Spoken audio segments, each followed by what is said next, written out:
Ready? Hey, it's Tom here again with Danny behind the camera. Just keep you updated on the van build.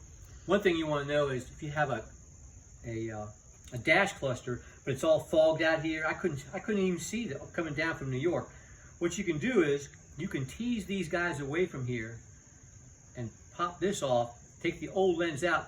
This one is 4.5 inches, but remember, you just measure how wide the plexiglass is and get the same size. I just used RTV sealant to put it back on there. Man, it's like brand new. And I had to drill a couple of holes here to do your reset buttons. But just a little tip there, if you have a bad fog, which if it's old, that's going to happen. So that's just, saved me $400 or $500 for a new cluster. But 4 weeks ago, all this stuff you see was in the van.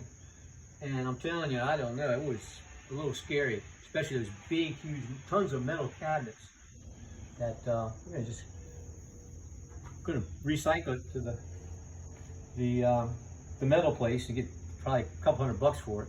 But you come and look inside the van and how much different it looks from a month ago.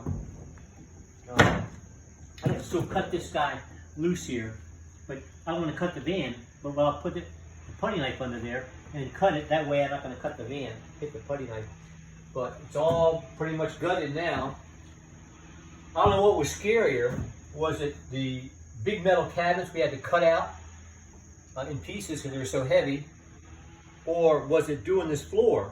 Because this was a gas company truck and they were tracking in, muck and tar and everything. We had to do the whole thing, just scraping it with a putty knife, scraping it. And this was full of rust. That took me several days to scrape down all of the rust that was on here. Now I got it treated with the rust treatment, painted of some color, I'm not sure. Next thing we're going to do is start working on the walls. They need to be cleaned up. And these guys are going to cut these off, these old rivets. But before we do that, I'm going to fill all these cavities here with expandable foam. Just, it'll help insulate it. And then we'll cut it off so it doesn't ooze out in these holes. And what? Say what, Denny? Nothing. And this guy's in pretty good shape. We're gonna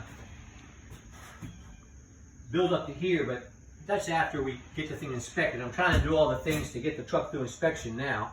I'm gonna start working on the floors. All this wood that came off of the walls, I'm gonna repurpose that for the floors on top of some 2-inch foam board.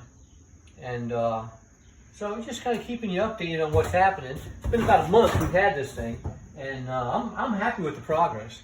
I know some people think, no way it would be this far along, but they were wrong.